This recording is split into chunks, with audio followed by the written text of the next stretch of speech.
My ex-boyfriend turned stalker in college only stopped after being threatened by my guy best friend, but he just passed away, and now my stalker is back, but my husband thinks I'm overreacting and should just change my schedule.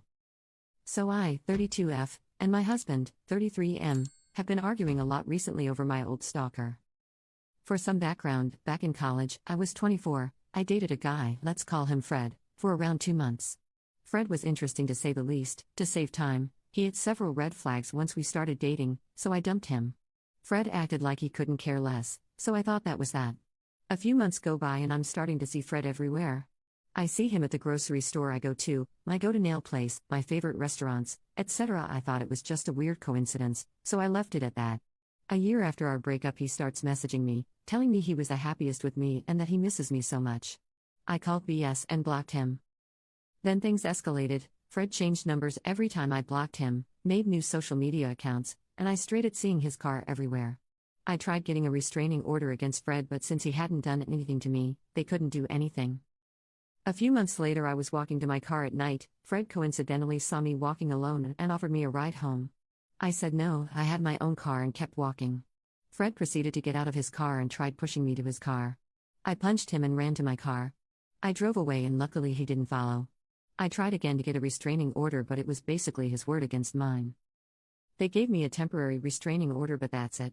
I was terrified of even walking outside and deleted all my socials. Thankfully a very close friend, let's call him Pete, stepped in to defend me. Pete ended up threatening Fred and I finally stopped hearing from Fred. I felt free and slowly got back into my normal life. Now to present day, I'm now married to my husband. I graduated from college and live alone with my husband. We moved to a nearby city and bought a house together. Sadly, a month ago Pete died during his sleep, and I was absolutely devastated. I've known Pete since I was in high school and he was my closest friend. To be honest, I'm still not over his death and sometimes I can't believe he's gone. But guess who heard about his death? That's right folks, Fred found out and is now back. I received texts from Fred a few days after Pete died. I now see him everywhere and he's insisting we talk. I just walk away and ignore him. I've reported him but nothing has happened, so I deleted my socials again. Friends have been telling me Fred has been asking around about me.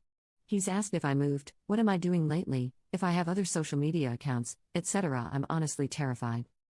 I've moved since I finished college, but somehow I see him at my gym, grocery store, park, etc. It honestly makes me believe he never stopped watching me and it's terrifying.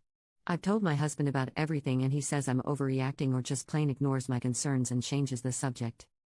I've argued that he doesn't care and he argues back asking what do I expect him to do. He says that Fred doesn't know where we live and that we'll just change gyms. My husband is telling me to just change my regular routine and stop going to certain places. He says it's no big deal and Fred is harmless. I'm like, Fred tried to force me into his car? How is that harmless? My husband has been distant ever since this started and I feel alone. I don't want to tell my friends in fear they will tell Fred. I can't go to my family because I'm in no contact with them. And of course my husband couldn't care less. I need advice. What do I do? Am I crazy? Should I just change my gym and my routine like how my husband says? Part of me just wants to move completely, but another part is basically asking myself, why do I have to uproot my life and change everything because of him? Can't he just leave me alone? It's been like 10 years already and I want to move on from this. Should I just talk to Fred hoping he'll finally leave me alone? Commenter, what does your husband think? 1. My husband thinks I'm overreacting and says if anything happens that Fred will end up jail. And I hate when he says that because what does it even mean? Do I have to end up in a ditch before I can finally be left alone? 2. My husband's excuse is that the law will protect me and if Fred tries anything, he'll end up in jail. It pisses me off when he says that.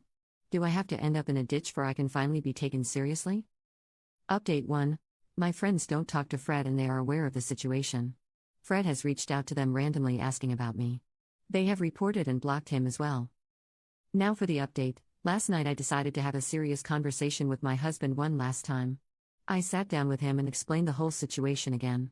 Told him how scared I've been and that he needs to take this seriously. I wanted to show him how terrified I was.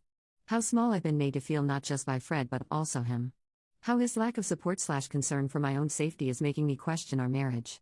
I asked if he'd even do anything if I was found in a ditch.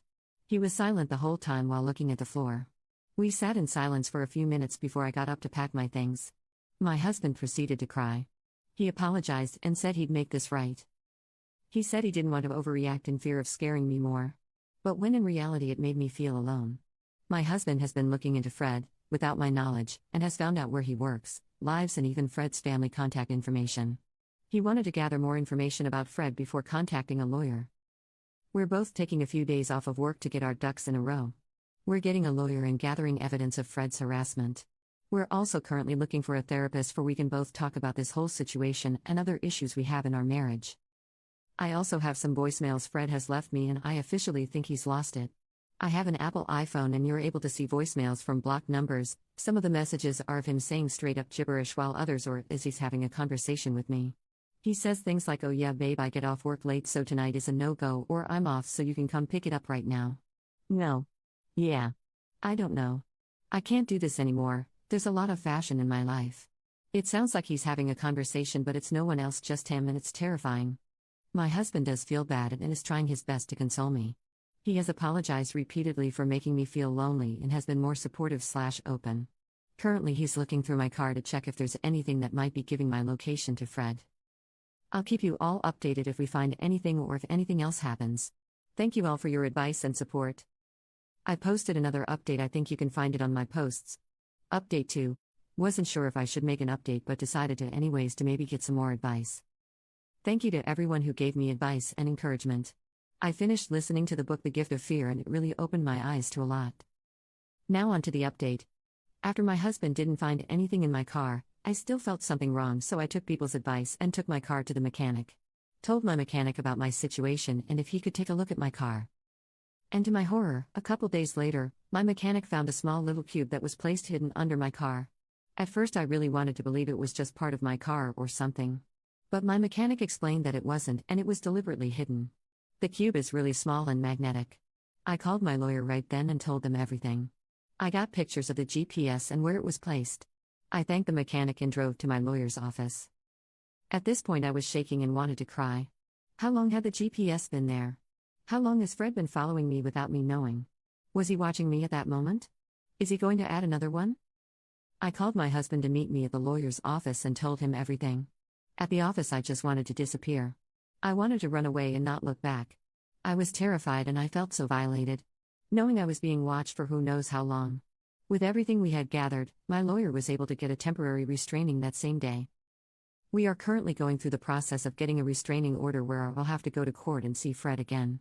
My lawyer says the process can be long and draining, but it's something I do need to get for my own safety. I got a bit scared and had my husband's car also checked for anything. Thankfully nothing was found in his car. I started feeling watched at home, so I had my whole house turned upside down looking for anything maybe Fred had placed. Again, thankfully nothing was found. I've told neighbors about what we found and to keep an eye out for anyone suspicious. I've also started my safety training for handling a gun and shooting. And still trying to get my CCW, but it can be a long process. Thank you again for everyone who has given me advice, and I'll keep you updated if Creepy Fred tries anything.